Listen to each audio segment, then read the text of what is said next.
만약에 이런 당 계면활성제를 처리를 해주면 우리 두피에 접촉을 하던 애들이 안녕하세요, 용닥터입니다. 오늘은 조금 표정을 다양하게 하면서 비듬에 대해서 알려드릴게요. 여름만 되면은 두피에서 이런 노란색 알갱이들이 손톱에 많이 묻어나와요. 이게 은근히 중독성이 강해서 두피를 계속 긁어서 나오는지 확인을 하게 돼요. 만져서 좋을 게 하나도 없는데 계속 악순환에 빠지게 되는 거예요. 이런 노란색 알갱이들이 바로 지성비듬이라고 부르는데, 오늘은 이런 지성비듬을 어떻게 치료하고 관리해야 되는지에 대해서 알려드릴게요.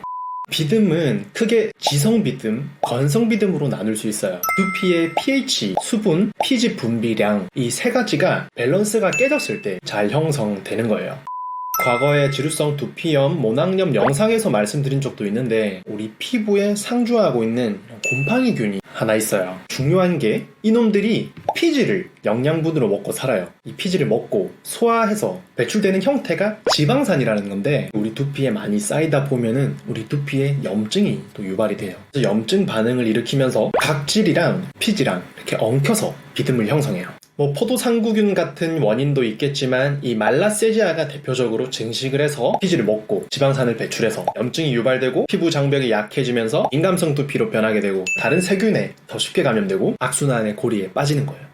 사람마다 조금씩 다를 수는 있겠지만, 우리 성인들도 식습관, 스트레스, 술, 담배, 사용하는 화장품, 샴푸, 계절에 따라서도 우리 두피의 수분, pH 변화, 피지 분비의 변화가 생기면서 비듬이 있고 없고 차이가 생기는 거예요. 그래서 계절에 따라서 관리도 조금씩 더 신경을 써줘야 되는 부분이 다르고, 그래서 또 미리미리 관리 안 하고 인생을 조금 막 살다 보면은 두피도 피부도 요즘 같은 여름에는 피지 분비량이 많이 늘어나기 때문에 지성비듬이 많이 심해지고, 건조한 겨울 같은 경우에는 건성비듬이 심해져요. 그래서 지성비듬이든 건성비듬이든 이 비듬의 핵심 원인이 되는 말라세지아 균을 줄여줘야 돼요. 그래서 케토코나졸, 시클로피록스 오라민, 징크 이런 게 들어간 약 샴푸들을 주기적으로 사용해주는 게 좋아요. 평소 사용하는 샴푸의 pH도 5.5 이하인 게 가장 이상적이고, 징크피리치온 성분이 일정량 이상 함유된 샴푸 같은 걸 사용하는 것도 우리 두피 곰팡이균을 억제해주니까 도움이 많이 되고요. 그리고 계면활성제 중에 당 계면활성제가 들어간 게 도움이 될 수 있는데, 비듬균들도 그렇고 다른 일반적인 균들이 우리 두피 표피세포에 접촉을 할 때는 당이 일부 관여해요. 그래서 얘네들이 당을 인식을 해서 이렇게 접촉을 해서 증식을 시작을 하는 건데,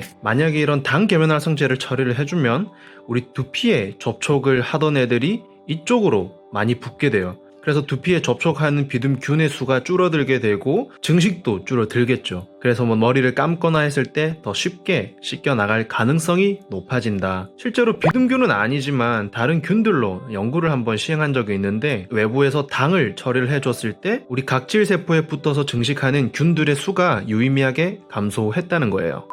그리고 제가 여름이든 겨울이든 강조드리는 거, 물 많이 마시시고요. 그리고 두피 손으로 계속 만지고 노란색 알갱이 같은 거 이렇게 긁어낸다고 이런 거 제발 하지 마시고. 그래서 지성비듬이든 건성비듬이든 공통적으로는 이런 걸 좀 신경을 써줘야 되고, 지성비듬 같은 경우에는 우리 피지 제거에 조금 더 포커스를 맞춰야 돼요. 여름에는 세정력이 정말 강한 샴푸로 한번 감는 것도 괜찮지만, 너무 세정력이 강한 걸 사용하다 보면 오히려 우리 두피가 건조해지거나 자극이 생길 수 있어요. 그래서 제가 추천드리는 거는 세정력이 강하지 않은 걸로 하루에 2번 아침 저녁으로 감아주는 게 가장 좋다는 거고, 그래야지 아침 저녁으로 두피가 청결한 상태가 유지가 되고 피지도 어느 정도 깔끔하게 정리가 되는 거거든요.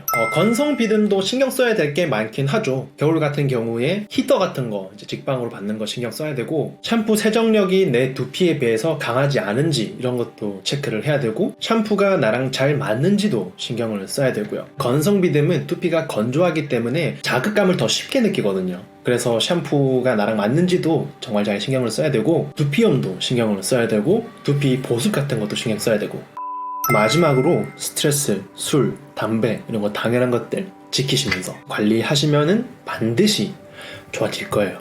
그리고 피부과 약에 대해서 너무 거부감을 가지시는 분들이 계시는데, 허구한 약을 먹는 거는 물론 안 좋죠. 그래서 그거는 제가 뭐라고 말할 수는 없지만, 상태가 심할 때는 병원을 가셔서 아주 짧게 일정 기간 약을 드시면서 관리하시는 것도 좋다는 거를 저는 강조를 드리고 싶어요. 네, 오늘은 비듬에 대해서 간략하게 말씀해 드렸어요. 뭐 어떻게 재밌게 하려고 했는데 오늘 영상이 도움이 되셨으면 좋아요랑 구독 부탁드릴게요. 감사합니다.